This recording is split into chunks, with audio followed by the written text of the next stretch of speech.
I recently put in to give a talk at the Hypnothoughts convention in 2025, and so this is just going to be a little bit of a teaser, a little of the talk that I'm going to give there.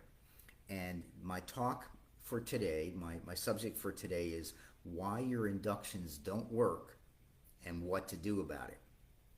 Now, we all experienced this when we were starting in hypnosis, and it was hard to believe that when you did your induction and that person sort of slumped into hypnosis, it was kind of hard to believe, wasn't it, that this is real? Are they really in hypnosis? And of course they are, but sometimes they aren't.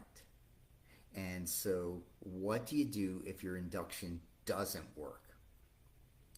Well, the first thing you can do is pick the right people. Pick the right people to hypnotize. Now, I don't know about you, but when I got started in hypnosis, I was so excited about it. And boy, if you didn't run away from me, I was going to try and hypnotize you. I was going to grab you and do an induction on you because I just loved doing hypnosis. And well, you can tell, I still love doing hypnosis. But some people, they're just not interested in being hypnotized. So if you ask, would you like to experience hypnosis? And they go, well, I don't know. That's a red flag. Don't push it. Don't say, well, it's really, really relaxing. Well, I'm not sure. Oh, come on, just give it a shot. And by then, your chances of being successful with your induction are pretty low. So I think I learned this from Gerald Kine years ago, maybe 25 years ago, 20 years ago. And he said, don't hypnotize people that want to be hypnotized. That's really important. Okay? So if somebody isn't really excited about getting hypnotized, don't do it. Don't do it because the chances of you being successful are quite slim. So, picking the wrong person can be, can be really. Oh, okay. Here's one. So, as a new hypnotist, you get home from your class and you say to your spouse, "Hey, I'd like to hypnotize you. Do you want to do it?" And if you think about it, you weren't a hypnotist when you left a couple of days ago or a week ago, and now you come home and you tell your spouse, "I'm a hypnotist now, and I can hypnotize you." Well, it makes sense that they may not believe that that's possible. Some people think hypnosis is a gift.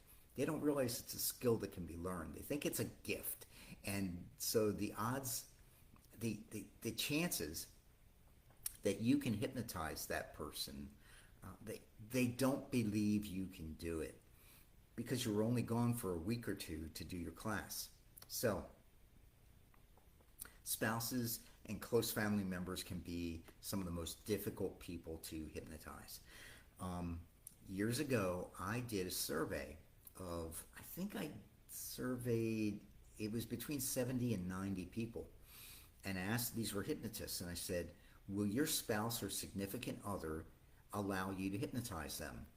And the results were kind of surprising to me.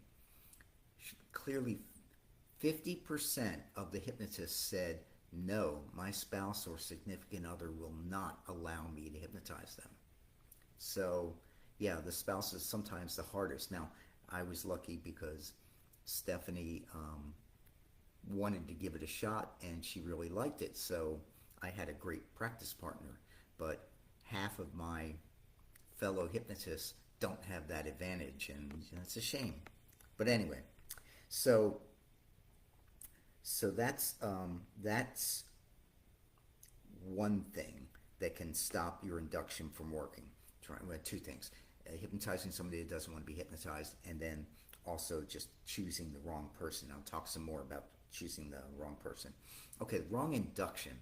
Now, I've taught now in 21 countries, and I have found in all those countries the most popular induction is the progressive muscle relaxation induction, which is a fine induction.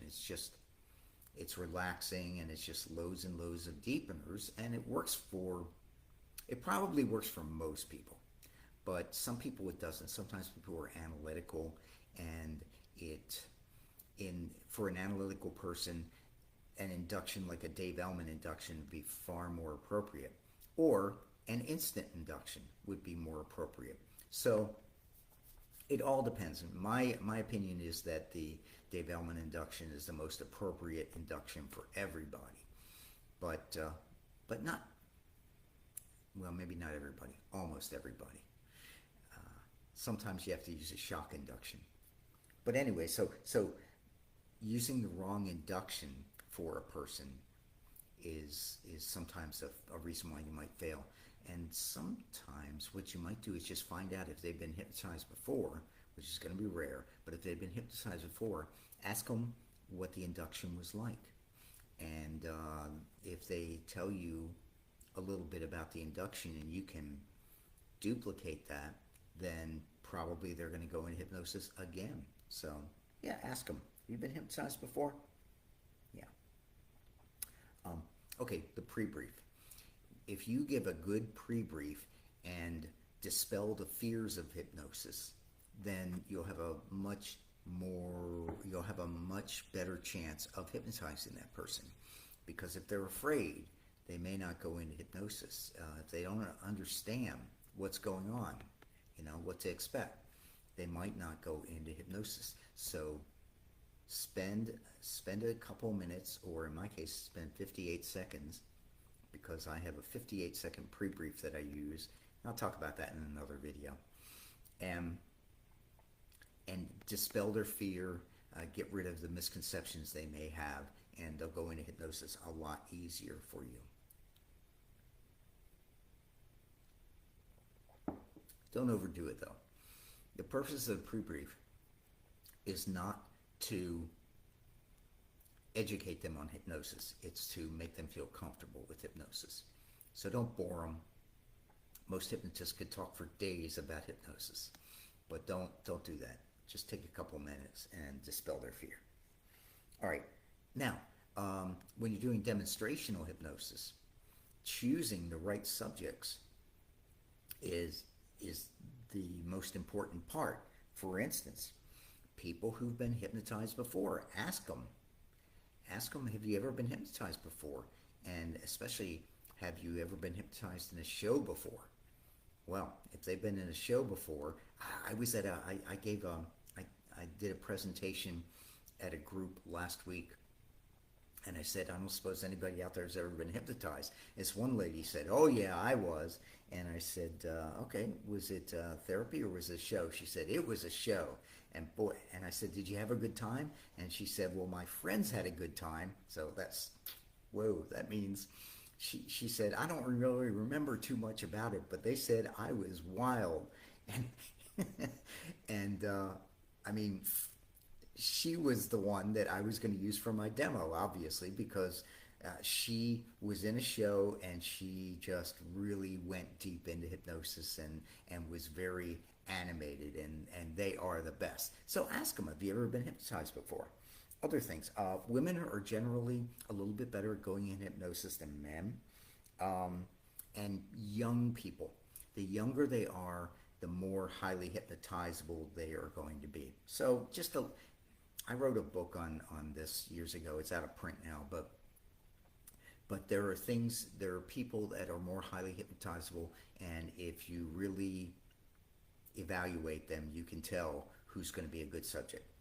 So, suggestibility tests. Okay, if you can do things like the books and balloons, or heavy arm and light arm, or finger magnets, or one of the suggestibility tests will often give you a very good clue as to whether or not somebody is one, going to follow your instructions, and two, maybe be very suggestible. So suggestibility tests, I know you all learned them in school. So make use of your suggestibility test. Hey, it's a good icebreaker. It's a good way to get things going. Okay, now going back to making the right choice in inductions. I particularly like the handshake interrupt, and I will put a note in the comment section of a good example of the handshake interrupt, because what I'll do is I'll link to a video of me doing it. And the handshake interrupt is good because once you get into it, you can slowly deepen the trance and evaluate the subject that you're working with. And if the subject is stiff or isn't really responding all that well, then you know not to try and do anything complicated with her. But if you feel the shoulder slump, if you see the change in the face, the change in the breathing, and they're just going deep into trance, then you know that you might be able to do some hypnotic phenomena with that person, and which is always good. Now, the final thing that I want to mention here is the confidence. It makes a big difference if the person you're working with perceives that you are confident, in your ability to hypnotize them. That makes a big, big difference. The prestige of the hypnotist is very, very important. And if they sense doubt from you, if they sense that you're not comfortable and that you're not sure that you can do this, that's going to hurt. That is going to possibly prevent them from going into hypnosis. So, yeah, just it. And here's the thing: if you're not, I know when you get started, maybe you're not confident, but if you can fake it, if you can fake that confidence, it will really help you to be more successful. So that's about all I had to talk about. Like I say, I'm off to Germany on Friday, and I'll be teaching there for a week. And then there's a possibility of a class in January. I will let everybody know about that. I haven't done a class in the United States in years, so there's a chance of a class in January, but I'll let you know. All right, so thank you all for tuning in. Let me see if there were any burning questions here in the comments. Let me see. Hello, everyone. Let's see. No. Will I be at the London conference? No, I'm not going to go this year. I hope to go next year, but I'm not going to do the London conference. The London conference is a super conference. It's if you can, I really recommend it. Very, very high quality speakers. Adam Eason puts on a super conference. So yeah, I highly recommend it, but I'm not going to do London this year. All right, so thank you all for tuning in.